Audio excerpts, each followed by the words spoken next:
Ever find yourself questioning what privacy even means in the modern digital age? Every click, every search, every message, it's all logged, tracked, and analyzed. In today's constantly connected world, our personal data has become the hidden currency that we're all unwittingly spending. Stick around because this deep dive might just challenge the way you see the internet, personal freedom, and modern surveillance.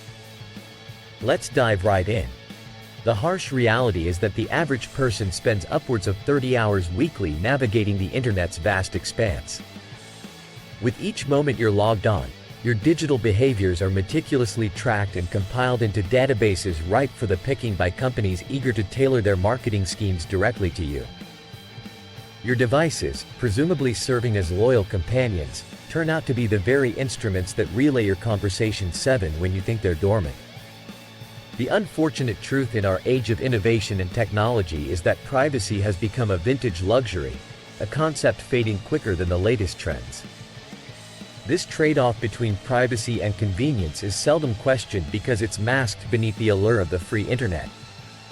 But free comes at the cost of your intimate details funneled through the data pipeline, often leaving you vulnerable on the receiving end of calculated advertising.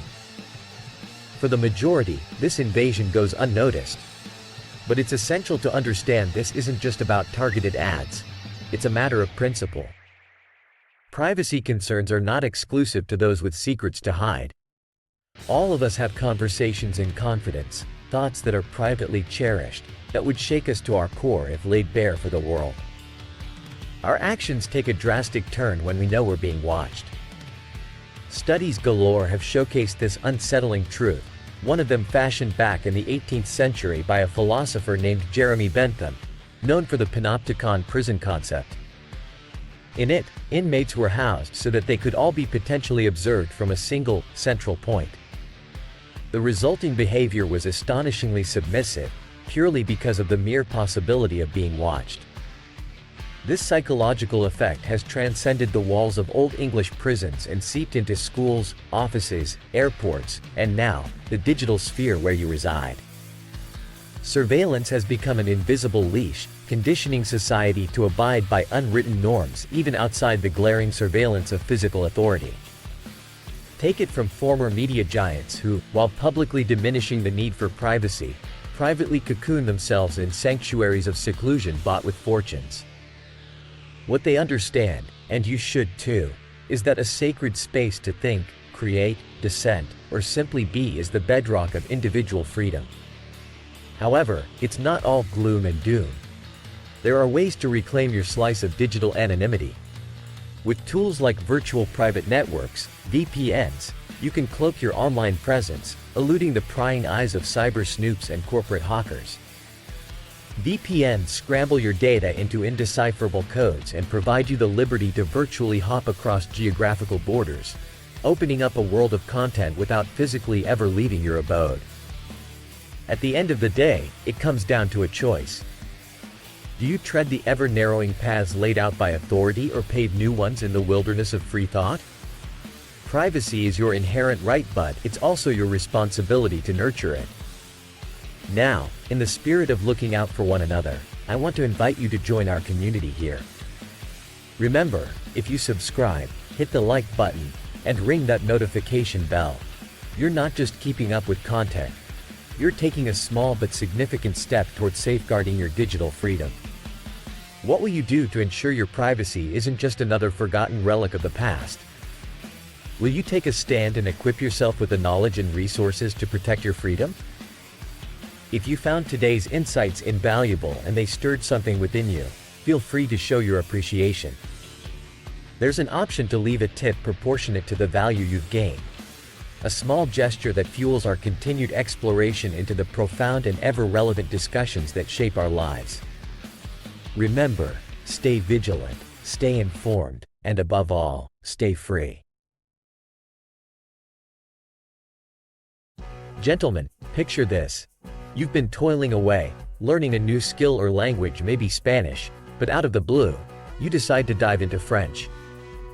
And what happens when you try to summon your well-versed Spanish vocabulary? Only the newly acquired French words come to mind. Ah, The pesky problem of retroactive interference, where newly learned information hinders the recall of older data. Intrigued? Stick around because we're about to dive deep into the mechanics of this mental phenomenon, its flip side, proactive interference, and strategies to shield your memory from these cognitive curveballs. Now, let's unpack retroactive interference further. It's akin to the fresh ink of today's newspaper smudging the pages of yesterday's. Your brain favors the latest update. Retro, meaning past, and interference, a disruption, pair up to describe how your capacity to retrieve previously learned information is compromised by newer learnings. Take a stroll down memory lane with the Postman study from 1960. Two groups, two lists of word pairs, and the clear result: newer words tangled up with the old, making the recall of the initial list tougher for the group juggling both. Moreover, we can't overlook the serial position effect. Think of your memory as a stage where the newest and the oldest information take the spotlight. However, the middle act? Well, that's a blur. Our short-term memory can only hold limelight for so long, often sacrificing the middle memories for the fresher or more prominent cues. Examples, you say? Picture moving to a brand new neighborhood only to find that your previous address has become a distant memory. Or imagine standing on stage, the choreography flowing flawlessly well, except for the first few steps, which seem to have vanished, overshadowed by the grand finale. Flipping the script, let's talk about proactive interference. It's where the old sticks around, so much so that it starts stumbling into the space reserved for the new. Like struggling to write the new year on your checks because the old one's groove is too deep. This is where the old dog finds it hard to learn new tricks, with the burden of past memories weighing down on the acquisition of fresh ones. Case in point, ever switched phone numbers or email addresses and found yourself accidentally reverting to the old ones? That's proactive interference throwing a wrench in the works. And, if you're a polyglot, you'll know the struggle of keeping languages untangled. Even trilingual speakers aren't immune as their second language attempts to gatecrash the third. Teachers, too, know this all too well.